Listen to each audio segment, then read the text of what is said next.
Dave, I think probably as everyone can say that's probably the best opposition we've faced this season. But with the chances we had, does it feel like 2 points dropped or 1 point gained? Um, Listen, they're a decent side. I think it shows how far we've come in terms of. Listen, that's the best we've played this season over the whole game. Probably since the time I've been here, maybe the best we've played in terms of between the boxes. We didn't put our chances away, and they've defended well, and we'll be happy with a point. But we had the gilt-edged chances to win the game, and I suppose, listen, swinging roundabouts a little bit, we had a little bit of luck on Saturday, if you like, with an opposition team not taking their chances. We've not done it tonight, but like I say, listen, it's good that we're disappointed that we've not won that game, which shows shows how far we've come. As you said, it was quite consistent from us for the whole 90 minutes. But when you went into half time, obviously 0-0. What was the message for the lads then when they went back off the second half? We want to continue what we're doing. Like I say, we were just missing a goal, and at the end of the game, that's what we're missing. What you've got to do is I suppose make sure that on the other end of it you don't go and concede one, and the game got pretty stretched towards the end. We're obviously doing everything we can to try and win it. You've got to make sure things are right the other end. Listen, we can't do any more than that. I can be critical and point fingers in terms of missing chances, but listen, you miss chances. If people didn't miss chances, without again being disrespectful, they wouldn't be Hartlepool United. Just in regards to Oates starting up front tonight over Bloomfield, who started the weekend, was that a tactical decision or was that due to Bloomfield's ankle injury? Yeah, a bit of both. Again, you look at their first two games in terms of how they've lined up. They've been pretty defensive even at home. So they've normally played a back five and they've dropped in as a five with a four in front and left one up front and look to contain even when they've been at home in the games they've played. So we thought they'd done that. Obviously, the right wing was actually changed to a four, but we thought we could cause them problems in down the sides. And again, you look at their back unit; they're set up to deal with high balls, they deal with balls in the box. So we just thought a bit of both really. Mace has pulled out of training yesterday with his ankle. He's fine, but we need to make sure we get him right. So we thought, like I say, today was an opportunity to try and stretch him and get balls down the side. I thought that worked really well. We really pushed them back. We just didn't get the goal that like I say, our really good play deserved. I mean, when you look at the overall picture, we're still unbeaten. 4 on the bounce, unbeaten. Is this the type of start of the season you expected, or has all the new lads come together even been a little bit of a shock to you as well? I don't expect anything. I expect us to work hard. As I said when I came to the club, I won't guarantee we'll win football matches. I'll guarantee that we put a team out there that I'll put my name to and the supporters will be proud of.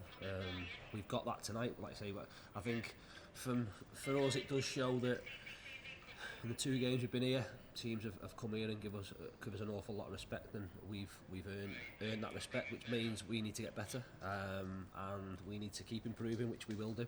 Keep working, and like, on another day, like, things again potentially equal themselves up. On another day we win that game, but again, I hate not winning. I don't mind drawing.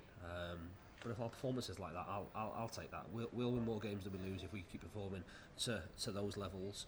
And as I say, they're disappointed in there, which again says a lot about where we are and where we are in terms of our mindset, in terms of what we expect of ourselves, what we expect of each other.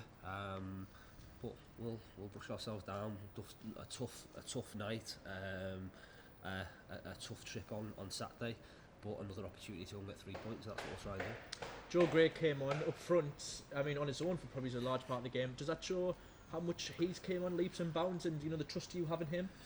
Yeah, like I say, for us tonight, the game really we thought was down the edges rather than central. So again, the way they're built at centre halves, with Mason going in there, maybe they'd have been more comfortable. We hope we could cause them a little bit of trouble. I suppose towards the sides of the penalty areas, Joel continues to make runs, Reece make runs. We put Cloudy up there for a little bit, just to keep that threat in behind and keep them on the back foot. As it transpired, listen, they defended that and made us cross the ball. I'm not sure how many crosses we put in tonight. Fergie's put, I wouldn't be surprised if he's put more than 20 in from his side. His quality wasn't great on Saturday. It was bang on tonight. And like I say, a culmination of us missing opportunities and them defending well has meant we go away with a point. But listen, we'll take a point and move on to Saturday. I've said it before about draws. Draws are good when they come either, or they keep runs going. We're 4 unbeaten. We'll go and try and make that 5 unbeaten on Saturday. Just finally, how much of a positive for you, despite the fact we haven't scored tonight, that we continue to make chances throughout the game? You said about Ferguson putting the ball in the box. I mean, we've hit the crossbar twice. Donaldson's missed a huge chance as well. But is it such a positive that we are creating them openings? Yeah, of course it is. But with that comes expectation and comes pressure, and the lads up the top end of the pitch need to score goals. We've said that. The big thing, but again, spoke to Oaksy in the first half or half time. Didn't feel he was making runs. Wanted him to, again, when the ball's wide, Fergie's going to deliver, and he more often not delivers with quality. So you have to gamble. You have to make a run across. He did that really well right at the start of the second half. Keeper makes a save from it, and then obviously the one that hits the bar slightly behind him, and he should score. Listen, he knows that. He's disappointed, but I'm more pleased that he takes on board what we want to do. And if the likes of him and Moles and Ryan and Joe and Mason, who potentially they're all question marks over the goal scoring, and keep putting themselves in the area, keep challenging themselves to get in there, and they'll be fine. They'll be fine because the good players with good ability. So when balls are going in, like I said, they'll put them away. Hopefully, that's the case at the weekend. Dave, thanks very much. Cheers, thank you.